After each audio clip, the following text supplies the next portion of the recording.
അത്ഭുത രോഗശാന്തിയും നരബലിയും ഞങ്ങൾ സംസ്ഥാന ആഘോഷമാക്കും. എതിർക്കുന്നവർക്കെതിരെ കേസുമെടുക്കും. അന്തംകമ്മി സർക്കാരിന്റെ നിലപാട് കേട്ട് ഇന്ന് ബഹുമാനപ്പെട്ട ഹൈക്കോടതി പോലും ഞെട്ടി. സംസ്ഥാനത്ത് അന്ധവിശ്വാസങ്ങളും അനാചാരങ്ങളും തടയുവാൻ നിയമനിർമ്മാണം നടത്തുമെന്ന സർക്കാർ വാഗ്ദാനം കാറ്റിൽ പറത്തി ഇന്നിതാ ആഭിചാര നിരോധന നിയമനിർമ്മാണത്തിൽ നിന്ന് തങ്ങൾ പിന്മാറുകയാണെന്ന് സംസ്ഥാന സർക്കാർ ബഹുമാനപ്പെട്ട ഹൈക്കോടതിയെ അറിയിച്ചിരിക്കുകയാണ്. മന്ത്രിസഭാ യോഗ തീരുമാനമാണത്രേ സർക്കാർ ഹൈക്കോടതിയെ അറിയിച്ചത്. എന്നാൽ സർക്കാരിൻ്റെ വാദം ഹൈക്കോടതി തള്ളി. നിയമനിർമ്മാണമില്ലാതെ മന്ത്രവാദവും ആഭിചാരവും എങ്ങനെ തടയുമെന്നും നിയമനിർമ്മാണത്തിൽ നിന്ന് പിന്മാറുന്നതിൻ്റെ കാരണം വ്യക്തമാക്കണമെന്നും ഈ വിഷയത്തിൽ തുടർ നടപടികൾ അറിയിക്കണമെന്നും വിശദമായ സത്യവാങ്മൂലം 3 ആഴ്ചയ്ക്കകം സമർപ്പിക്കണമെന്നും ബഹുമാനപ്പെട്ട ഹൈക്കോടതി ആവശ്യപ്പെട്ടിരിക്കുകയാണ്. അന്ധവിശ്വാസത്തിൻ്റെ പേരിൽ മനുഷ്യന് ആപത്തുണ്ടാക്കുന്ന ആചാരങ്ങളെല്ലാം കുറ്റകൃത്യമാക്കി ജസ്റ്റിസ് KT തോമസ് അധ്യക്ഷനായുള്ള നിയമപരിഷ്കരണ കമ്മീഷൻ സമഗ്ര റിപ്പോർട്ട് 2021 സർക്കാരിന് സമർപ്പിച്ചിരുന്നു. അന്ധവിശ്വാസങ്ങളുടെയും അനാചാരങ്ങളുടെയും പേരിൽ കുറ്റകൃത്യങ്ങൾ പെരുകുന്നതിനാലായിരുന്നു പ്രത്യേക നിയമനിർമ്മാണം അന്ന് ഇടതു സർക്കാർ പ്രഖ്യാപിച്ചിരുന്നത്. മന്ത്രവാദം, കൂടോത്രം, അന്ധവിശ്വാസം, പ്രേതബാധ ഒഴിപ്പിക്കൽ തുടങ്ങി ചികിത്സാ നിഷേധം വരെ കുറ്റകൃത്യമാക്കുന്ന വിധത്തിലായിരുന്നു നിയമപരിഷ്കരണ കമ്മീഷൻ അന്ന് റിപ്പോർട്ട് തയ്യാറാക്കി സർക്കാരിന് സമർപ്പിച്ചത്. കരട് നിയമപ്രകാരം ദുർമന്ത്രവാദവും കൂടോത്രവും നടത്തുന്നവർക്ക് ഇത് പ്രകാരം 7 വർഷം തടവും 50,000 രൂപ വരെ പിഴയും ലഭിക്കുന്ന വ്യവസ്ഥകളാണ് ഉണ്ടായിരുന്നത്. ശരീരത്തിന് ആപത്തുകൾ ഉണ്ടാക്കാത്ത മതപരമായ ആചാരങ്ങളെ കരട് നിയമത്തിൽ നിന്നും അന്ന് ഒഴിവാക്കിയിട്ടുണ്ടായിരുന്നു. സർക്കാർ നിർദ്ദേശപ്രകാരമായിരുന്നു ജസ്റ്റിസ് KT തോമസ് അധ്യക്ഷനായ നിയമപരിഷ്കരണ കമ്മീഷൻ ശുപാർശകൾ സർക്കാരിന് കൈമാറിയത്. എന്നാൽ ഇതിനായുള്ള നിയമനിർമ്മാണവുമായി മുന്നോട്ടു പോകേണ്ടതില്ലെന്നാണ് ഇപ്പോൾ സർക്കാരിൻ്റെ നിലപാട്. ആചാരങ്ങളുടെയും അന്ധവിശ്വാസങ്ങളുടെയും മറവിൽ ലൈംഗിക പീഡനങ്ങളും കൊലപാതകങ്ങളും സാമ്പത്തിക തട്ടിപ്പുകളും പോലെയുള്ള വലിയ കുറ്റകൃത്യങ്ങളാണ് സംസ്ഥാനത്ത് നടക്കുന്നത്. മടത്തലമ്മമാർ എന്ന പേരിൽ പാവപ്പെട്ട വീട്ടിലെ പെൺകുട്ടികളെ കൂലിയില്ലാ കുപ്പായ തൊഴിലാളികളാക്കി ലൈംഗിക ചൂഷണം നടത്തുന്നു.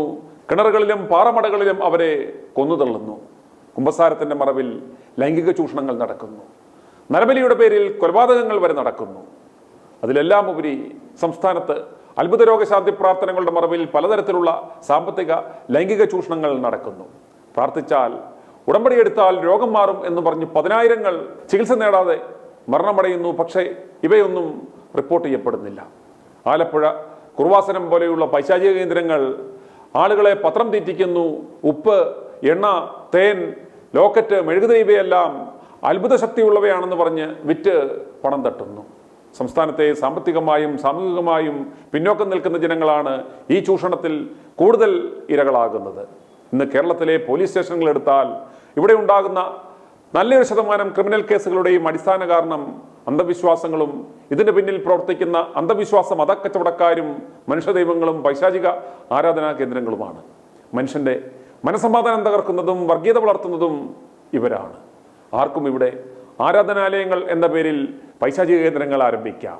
ആർക്കും പാസ്റ്ററാകാം, പാതിരിയാകാം, സഭകൾ സ്ഥാപിക്കാം, തട്ടിപ്പുകൾ നടത്താം. ആരെങ്കിലും ചത്താൽ മാത്രമേ ആളുകൾ അല്പമൊന്ന് ശ്രദ്ധിക്കുകയുള്ളൂ. കൊല്ലത്ത് വ്യാജ സർട്ടിഫിക്കറ്റുകൾ അടിച്ചു വിൽക്കുന്ന കടപ്പാക്കട ബാവ എന്നറിയപ്പെടുന്ന തീവട്ടി പോലും ഒരു സഭയുടെ പരമാധ്യക്ഷൻ ആണെന്നും പറഞ്ഞ് ചുമലക്കുപ്പായവും ഇട്ട് വണ്ടിയിൽ ബോർഡും കൊടിയും ഒക്കെ വെച്ചാണ് നടക്കുന്നത്. ബലാത്സംഗ കേസിലെ പ്രതികൾ ഇവിടെ ധ്യാനകേന്ദ്രങ്ങൾ നടത്തുന്നു. ബാലികയെ പീഡിപ്പിച്ചു കൊന്നവൻ ഇവിടെ കുർബാന ചൊല്ലി ബാലികാ സമാജത്തിന്റെ അധ്യക്ഷനായി വാഴുന്നു. അനാഥവൃത്തിയെ പറ്റിച്ച് 3 കോടി തട്ടിയവനും സഹമെത്രാന്മാർ പ്രകൃതി വിരുദ്ധ ഭോഗത്തിന് ഉപയോഗിച്ചുകൊണ്ടിരുന്നവനും വരെ ഇവിടെ ആർച്ച് ബിഷപ്പായി വ്യഭിചാരവും വെടിക്കെട്ടുമായി നടക്കുന്നു. കോടതികൾ പോലും ഇവന്മാർക്കൊപ്പം നിൽക്കുന്നു. പരമാർത്ഥം ഇതാണെന്നിരിക്കെയാണ് ഇതിനെയെല്ലാം എതിർക്കേണ്ടുന്ന ഒരു കമ്മ്യൂണിസ്റ്റ് സർക്കാർ കോടതിയിൽ ഞങ്ങൾ ഇത്തരം ഒരു നിയമ നടപടികളിൽ നിന്നും പിന്മാറുകയാണ് എന്ന് അറിയിച്ചിരിക്കുന്നത്. എന്താണ് കാരണം? ജനങ്ങൾക്ക് അത് അറിയുവാനുള്ള അവകാശമുണ്ട്. ഇന്ന് സർക്കാരിലെ ഏറ്റവും ഉന്നതനായ നേതാവ് മുതൽ ഇങ്ങ് താഴെ ലോക്കൽ സെക്രട്ടറി വരെയുള്ളവന് മാസപ്പടിയും തെരഞ്ഞെടുപ്പ് ഫണ്ടുമെല്ലാം കൂടുതൽ ലഭിക്കുന്നത് ഇത്തരം പൈശാചിക കേന്ദ്രങ്ങളിൽ നിന്നും മതവ്യവസായ കച്ചവടക്കാരിൽ നിന്നുമാണ്. സംസ്ഥാന സർക്കാരിലെ കൊട്ടാരക്കരക്കാരനായ ഒരു മന്ത്രി ഇന്ന് അവിടുത്തെ ഒരു അപ്പോസ്തോലികന്റെ അടിമയാണ്. അവൻ പ്രവചിച്ചത് കൊണ്ട് മാത്രമാണ് താൻ ജയിച്ചതെന്നാണ് ഇയാൾ പരസ്യമായി പ്രഖ്യാപിച്ചത്. പിന്നെ പറഞ്ഞിട്ട് വല്ല കാര്യമുണ്ടോ? ഇന്ന് സംസ്ഥാനത്ത് മദ്യവ്യവസായികളിൽ നിന്നും ക്വാറി മുതലാളിമാരിൽ നിന്നും ലഭിക്കുന്നതിനേക്കാൾ 10 മടങ്ങ് ലഭിക്കുന്നത് ഇത്തരം ആത്മീയ കുറുവാ സംഘങ്ങളിൽ നിന്നാണ്. അതുകൊണ്ട് ഇവന്മാർ ജനനന്മയല്ല, ഇവന്മാരുടെ സ്വന്തം നന്മ മാത്രമാണ് ലക്ഷ്യം വെക്കുന്നത് എന്ന് ഈ നിലപാടിൽ നിന്നും നമുക്ക് മനസ്സിലാക്കുവാൻ സാധിക്കും. അതുകൊണ്ട് ജനങ്ങളുടെ ഭാഗത്തു നിന്നും വലിയ തോതിലുള്ള പ്രതികരണം ഈ വിഷയത്തിൽ ഇനി ഉണ്ടാവണം. അന്ധവിശ്വാസങ്ങൾക്കെതിരെയും ഇത്തരം ചൂഷണങ്ങൾക്കെതിരെയും ഇവിടെ നിയമമുണ്ടാവണം. അത് സർക്കാർ അട്ടിമറിക്കുവാൻ നാം ഒരിക്കലും അനുവദിക്കരുത്. പറ്റാവുന്നവർ ഈ കേസിൽ കക്ഷിയും ചേരണം. കഴിഞ്ഞ 50 വർഷത്തിനിടെ കേരളത്തിൽ നിന്നും കാണാതായവരെക്കുറിച്ച് വിശദമായ അന്വേഷണം നടത്തുന്നതിന് ഒരു പ്രത്യേക ടീമിനെ നിയോഗിക്കണമെന്നും ഹർജിയിൽ ആവശ്യപ്പെട്ടിട്ടുണ്ട്. മന്ത്രവാദവും ആഭിചാരവും അടക്കമുള്ളവയെ പ്രോത്സാഹിപ്പിക്കുന്നതും ചെയ്യുന്നതും കൃത്യമായി കണക്കാക്കി ശിക്ഷ ഉറപ്പാക്കണമെന്നും ഹർജിയിൽ ആവശ്യപ്പെടുന്നു. കേരളത്തിലെ ഇത്തരം കേന്ദ്രങ്ങളിൽ റെയ്ഡ് നടത്തി നിയമപ്രകാരം നടപടി സ്വീകരിക്കണമെന്നും ഹർജിക്കാർ ആവശ്യപ്പെടുന്നു. 2019 കരട് രൂപം തയ്യാറാക്കിയെങ്കിലും 2022 ഇലന്തൂരിൽ നടന്ന മനുഷ്യബലിയുടെ ഞെട്ടിക്കുന്ന വിവരങ്ങൾ ഈ നിയമനിർമ്മാണത്തിന്റെ ആവശ്യകതയെ വീണ്ടും പൊതുജന ശ്രദ്ധയിൽ കൊണ്ടുവന്നു. ഇതിനെ തുടർന്ന് ഒരു നിയമം വേഗത്തിൽ കൊണ്ടുവരണമെന്ന് വ്യാപകമായ ആവശ്യം ഉയരുകയുണ്ടായി. അന്ധവിശ്വാസങ്ങൾക്കും അനാചാരങ്ങൾക്കുമെതിരെ സർക്കാർ നിയമം കൊണ്ടുവരുമെന്ന് അന്ന് പ്രഖ്യാപിക്കുകയും ചെയ്തിരുന്നു.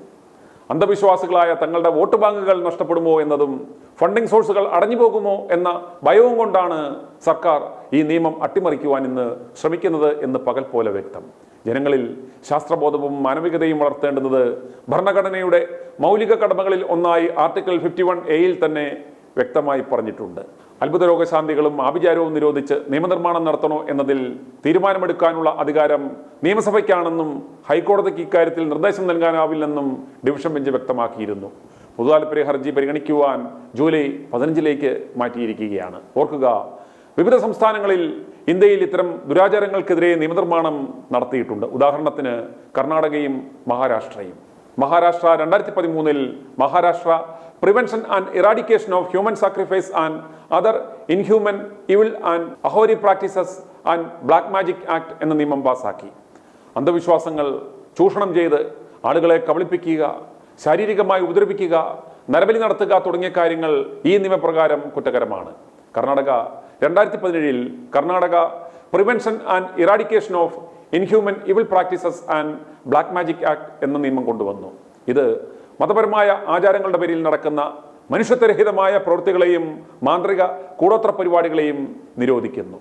ജസ്റ്റിസ് KT തോമസ് അധ്യക്ഷനായ കേരള നിയമപരിഷ്കരണ commission the Kerala prevention and eradication of inhuman evil practices sorcery and black magic bill 2019 എന്ന പേരിൽ സമർപ്പിച്ച കരട് മഹാരാഷ്ട്രയിലെയും കർണാടകത്തിലെയും സമാന നിയമങ്ങളുടെ മാതൃകയിലാണ് തയ്യാറാക്കിയിരുന്നത്.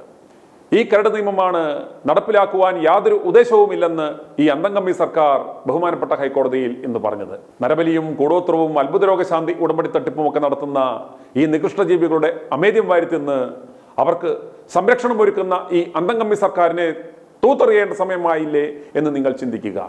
വരും ദിവസങ്ങളിൽ ഈ വിഷയത്തിൽ ശക്തമായ ചർച്ചകൾ ഇവിടെ നടക്കണം. ശക്തമായ ഒരു നിയമനിർമ്മാണം ഇവിടെ കൊണ്ടുവരികയും വേണം. അതുവരെ നാം ഈ വിഷയം നിരന്തരമായി സംസാരിച്ചു കൊണ്ടേയിരിക്കണം. ഈ നിലപാടുള്ളവർ ഈ വാർത്ത പരമാവധി ആളുകളിലേക്ക് ദയവായി ഷെയർ ചെയ്യുക. നന്ദി, നമസ്കാരം. i2i News, an eye for truth.